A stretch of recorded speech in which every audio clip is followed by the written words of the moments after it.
Welcome back to the Debatable Podcast. Debatable. But this week, or this show, today's show, is nothing debatable about this show. No debate. No debating. Why? Because we are going to tell you 15 ways an MC can earn money through battle rap. Okay? Because we want y'all to get to the money. You know, we want this industry to continue to grow. So we thought that we should take an episode to talk about ways that a battle rapper can make money by way of, or an MC can make, because there's a lot of MCs out there. Shouts out to my man CF from Jersey City. I always tell him, yo, you should jump into this industry, you know, and here's why. So now let's get into it, right? First is battle rap performance fees. Okay. Established battle rappers can command significant fees for participating in high profile battles. Right. Fees depend on the rapper's reputation, viewership draw, and the size of the event.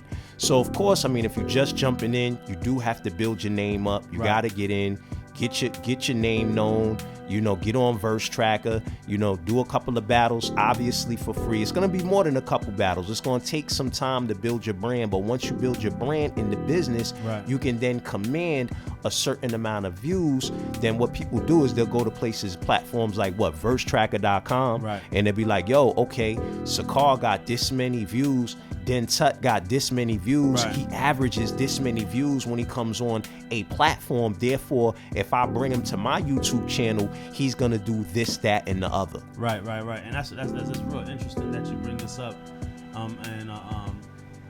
Y'all have to really pay attention to this right here, because battle rappers are the most intelligent, you know, individuals, I want to say, on this planet, based upon the fact of, you know, putting words together and things of that nature. And there's so much on the table, on the table that you could take advantage of. So, you know, by taking yourself out of obscurity, battle rap is that way. You know what I mean? And if you really got an understanding for what that lane is, right? Because to be with us within MCWAR, you know, the ultimate goal is to be a master in your community, and that's a journey in itself, right? So before even taking this journey or saying I'm about to become a member, to become a master in my community, right? You want to identify how I'm gonna take myself out of obscurity. Exactly. And you know, facts. Battle rap is a way for that, because the moment you about to compete, you saying, you know what, I'm ready to compete with you. Right. You know what I mean? And I could mentally outwit you. Right. You know what I'm saying? And I think I'm the one to do that. Right. And then now people want to get into this character. Like, who is this guy or girl that think he or she, you know what I'm saying, can come in here and become the one. You follow what I'm saying? So you know, so by identifying that point right there is a very, very crucial point. That's a fact. Let me add on to that too by saying, you know, okay, say you're already nice, right? But you've never been in the battle rap business before, right? You know, you might want to put a fee up to battle somebody that's notable. You know, because the moment that you put the money up, you might want to come as a battle rapper and say, okay, you know what? If you nice, say you're an MC, you nice, you know you nice. Everybody in your community, your area, I don't know what it is these days, man. It's a little different, but before, you know, back when we were coming up, you know, every street corner, it was somebody that was nice, because you was your sword was always getting sharpened. So I don't know how that's going on now, because it's a little bit different. But if you're nice with it already, you know you're nice, right? You know, so then what you could do is you could invest in yourself by saying, you know what? Let me battle this person that got a following. You reach out to their team. You ask them, like, look, how much is your booking fee? You know, I got $2,500, I got $5,000. You investing in yourself. I mean, it's just like a feature. It's just like a feature, you know. So that's also something that you could look to if you. But of course, if you're not nice, then you got to start somewhere. You got to, you know, I wouldn't suggest. You know, but who knows? You know, I mean, this day and age, people be jumping on the SoundCloud and jumping on throwing music up, and without really developing their craft, and they develop along the process, through the process. So, hey man, you might do it the same way, but that's another way that battle rappers, MCs can make money through battle rappers through performance fees. Another one is sponsorships and endorsements, right? So companies may sponsor a battle rapper to promote their products. This can include clothing lines, beverage brands, or technology companies. Rappers often earn through sponsored posts and social media or endorsement-tied events. For example, and this is for somebody that's already established. I don't know why y'all not already doing it. Why you don't already have a clothing brand? And I'm sure maybe some do, shouts out to Nubia, because I do see Nubia was behind B-Dot at some point. I don't know if they was fun, right? I think B-Dot, the rapper that's he's from the West Coast. He nice. Oh, excuse my language. The brother is nice with it. And, real complicated rap style. I would say even likened to Loaded Lux, but he's from the West Coast. His name is B-Dot. I'm surprised that you don't know him. But he was rocking Nubia. Now, I don't know if Nubia paid him to rock it or was just, giving him what's called in-kind. Right. So you have two different types of sponsorship. You have sponsorship where they actually give you monetary sponsorship, which is money, and then they have in-kind where they give you products, right? Right. So, so we have shouts out to Nubia Design. Exactly. So we have a, sponsorship with Austrian Audio where they've done both monetary and in-kind products. As you can see, the microphones, the headphones are all Austrian Audio. So yeah, again, you can do this with your clothes. You can do this with even a drink. Because again, this is negotiable. Of course, whoever's running the league has to be in tune with, if it's going to be a product placement type sponsorship. But then, then there's always your Twitter channel, your YouTube channel, your Instagram. You can always leverage those for a sponsor as well. And then, of course, tap in. If you want to, if we want us to give you a little bit more insight, definitely inbox us and we'll go ahead and give you as much information as we can. All right. And then there's merchandise. Merchandise, which is pretty easy, man. I don't know what happened with what's it called, Dot Mob. For a minute, Dot Mob clothing was kind of they was popping for a second. Zip 'em up. Shouts out to K-Shine. Exactly. And then that's even Hollow the Don. Hollow the Don is definitely still on it, man. So K-Shine, y'all gotta just jump right back on that bicycle, man, and get your pedal on, man. Yeah, definitely. K-Shine did he just battle or he's about to jump back in? Right now, K-Shine is battling who? I can't remember. Let me look it up real quick. But now look, shouts out to LOM. I think, that's probably the epitome of how a battle rapper can really win on the merchandise side. Goods is doing his thing. Oh, yeah, definitely. Didn't he have sneakers? He got the sneakers. Yeah. He got the apparel, and these are ways, whether, when it comes to merchandising, you can either have someone, sponsor you and you become the brand ambassador for them, or you put out your own product. And by putting out your own product, you become your own brand ambassador. And as you continue to move forward and get these viewerships up, you're going to create a demand for that product. It could be a hat, it could be a t-shirt, Facts. It could be a headband, it could be, whatever it is, there's going to be a consumer base that's gonna be like, I want this. I like the swag, I like the drip, I want this. You know what I'm saying? And then now you got a fan base that you could really rely on picking up this item for $19.99, $24.99, $35.99, and you know what I mean? So now it's like, it's like selling records, but you 10Xing it. You follow what I'm saying? To a degree where you got 50 people buying regularly a month. And then that 50 people turn to 100. That 100 turns into 1,000. And before you know it, you got a passive income coming in monthly by way of your product. Facts. And then you can now go back to number 2, which is sponsorship and endorsements. Right. You can get behind other battle rappers, because I think LOM was doing that. Right. I think Hollow the Don was putting his clothes on other different rappers and stuff like that. Okay. So my point, I just wanted to add that on. Oh, yes. So it's Shawty Horror versus K-Shine. Wow. Yeah, that's the one that I saw coming up. And guess where it's happening? Where? ATL.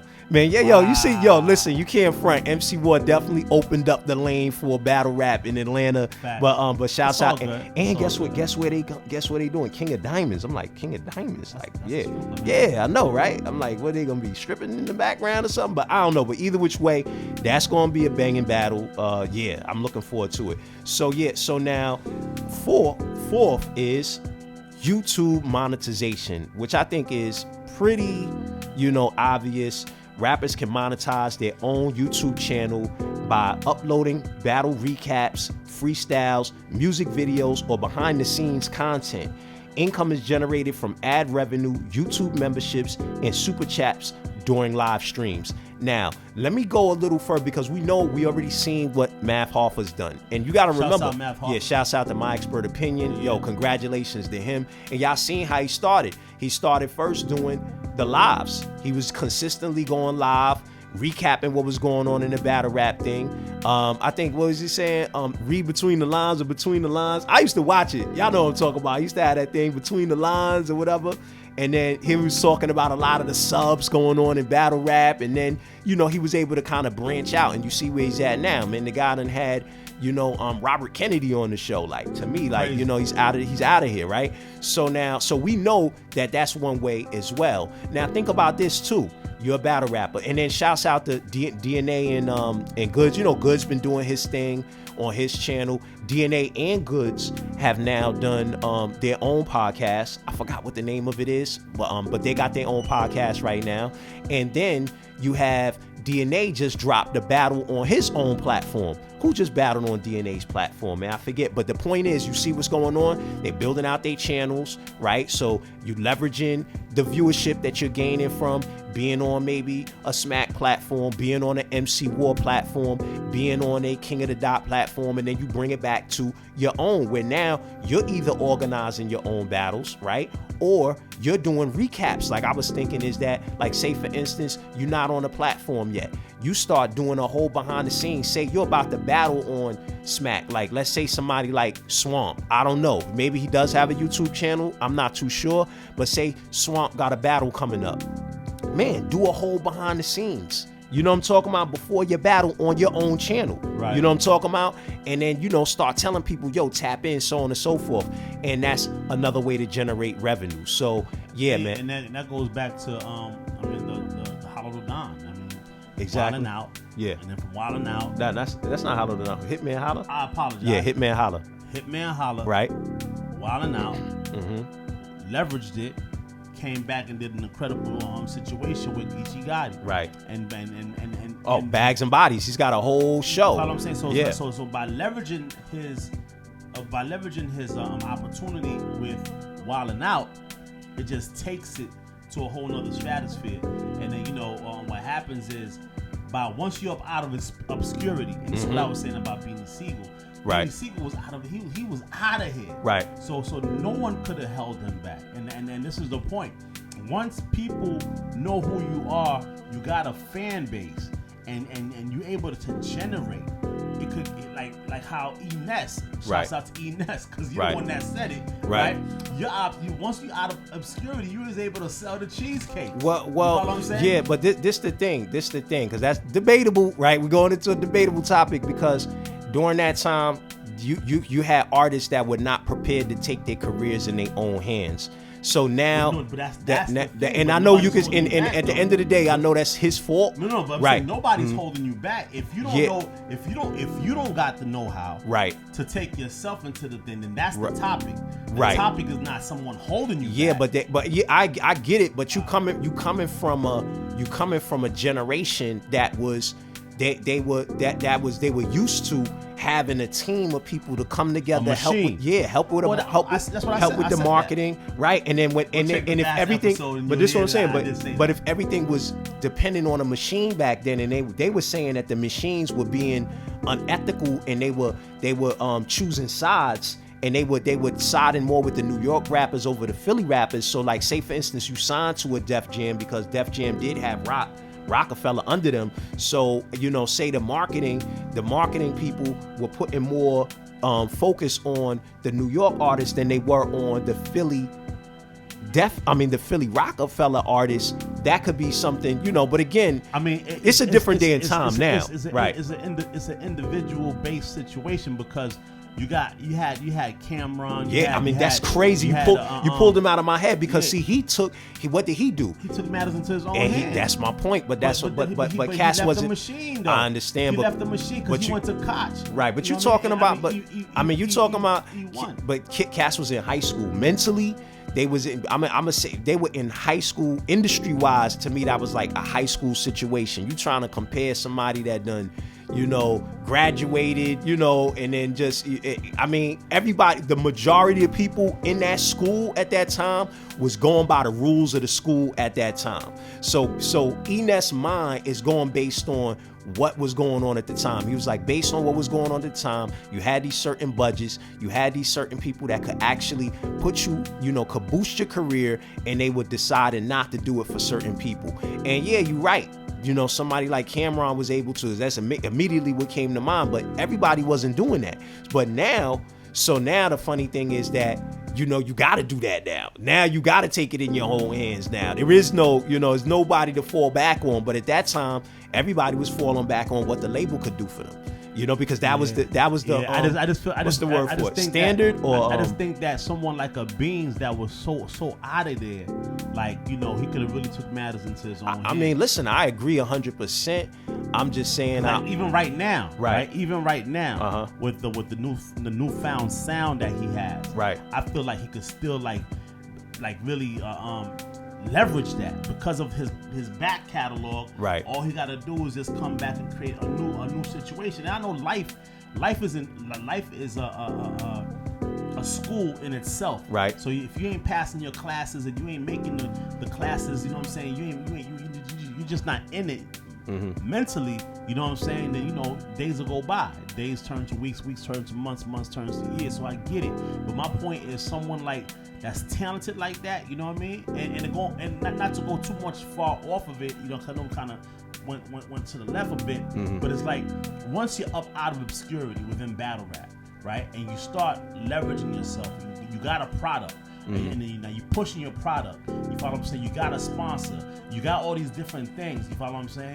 You in essence are creating your own machine. Mm-hmm. You follow what I'm saying? Now you just got to be able to identify which gear you want to be able to put here for speed, or which gear you want to put over here for momentum to control the speed, or which gear you want to put over here for endurance, for longevity. Right. So those gears are people.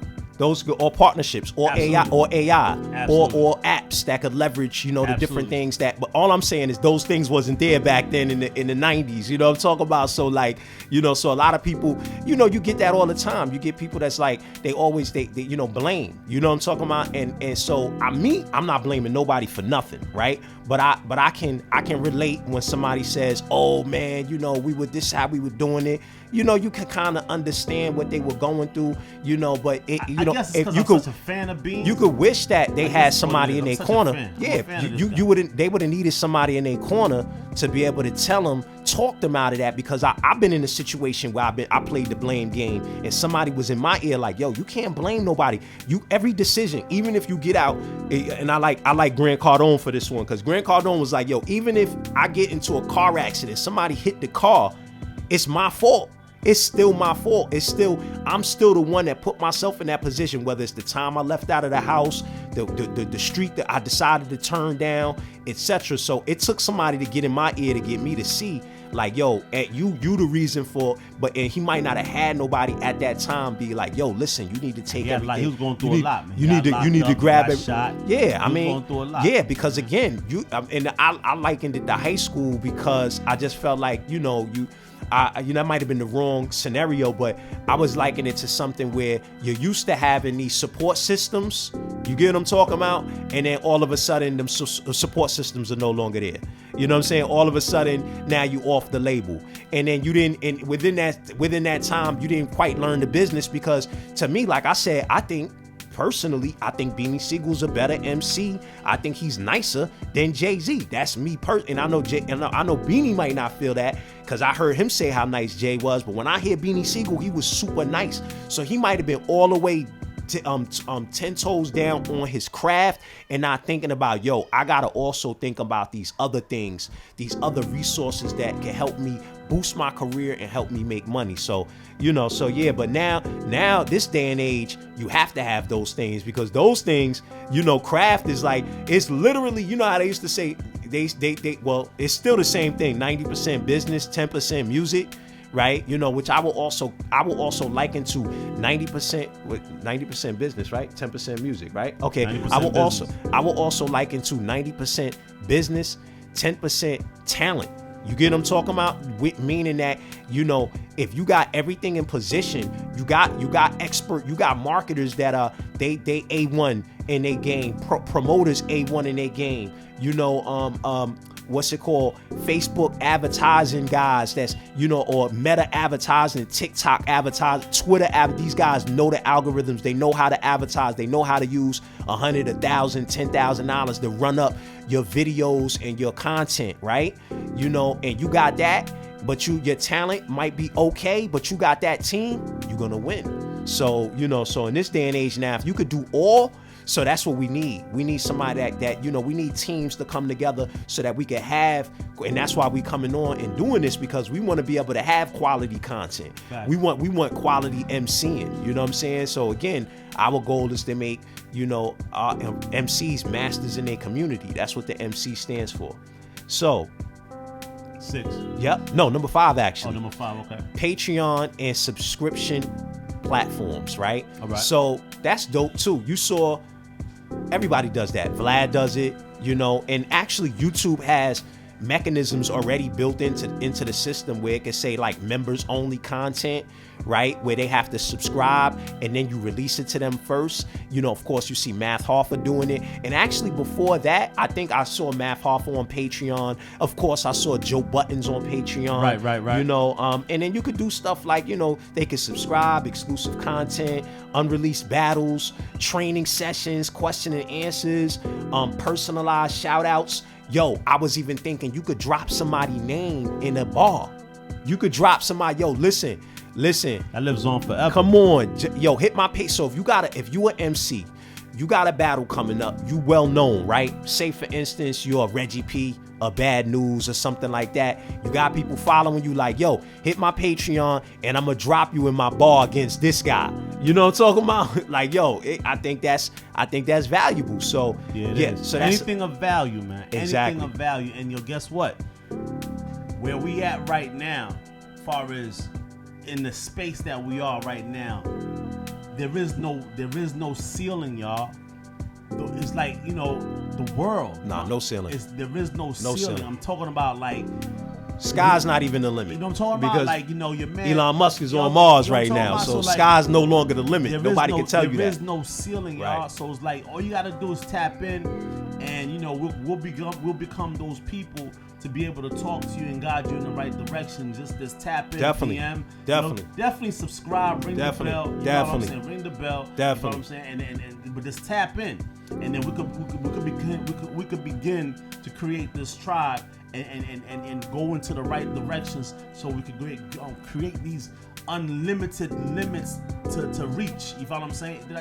Unlimited goals to reach, I would say, because not limits. You said unlimited limits. Unlimited. Right. Unlimited lists. Limitless? Yeah, unlimited and limitless is the same thing. All right, so cool. Unlimited goals, exactly, so we can reach. Exactly. But the point of the matter is, there is no ceiling. Exactly. There is no ceiling. No, there is none. Only what you're thinking and however you stop yourself. Mm-hmm. That's the barrier. Exactly. There is none. Exactly. And, just to go back on the Beanie Sigel, seeing that there's no... Yo, the funny thing is, okay, because I saw one person make fun of Beanie Siegel's truck, like, oh, I wouldn't go eat at the Beanie Sigel truck or whatever. Right. But then guess what? Oskino just did him justice by saying, yo, Beanie was always cooking since back in the day. See? So his food is really good. See? You know what I'm saying? So like, but see that love right there, I really rocks Oskino, man. Right. Like that love right there, because like that genuine realness is like we need that, man. We had that, man. Right. I grew up, there was always haters, you know what I'm saying? But definitely. But the love was unconditional, man. Right. So like, we got to get off that hate, man. Come on, why not? I mean, Bun B did it. Right. I mean, I don't know what kind of numbers Bun B doing or did or is continuing to do. Yeah, definitely. You know what I mean? But Bun B did it, so why not? Why not? Sequel. What is it called? Kevin Hart got the whole vegan thing going with the food thing. Like, why can't he spin off and go into that direction from 1 truck to 2 trucks to 5 trucks to 10 trucks? He will. I'm sure he will. That's why I was bringing it up, because he's in a whole new space right now. Of course and he's leveraging his celebrity. Exactly. And that's how you do it. Once you're up out of obscurity, my man, you got a fan base that's waiting, thirsty.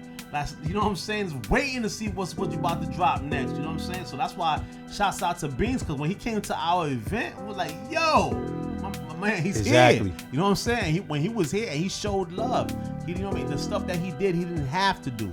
So definitely, man. Shouts out to Beanie Sigel, man. I totally forgot he was at the Vital Saigon battle. You know what I'm talking about? So it's like, as a fan, you know what I'm talking about? That's why I'm not talking against him. I'm for him. Definitely. So it's like for him to rock with us as we're not smack. Right. We're not the other league. There's so much other leagues that's bigger than us. You follow what I'm saying? We're just the official sport. Right. So for him to be a part of the official sport, I'm like, yo, that's what's up.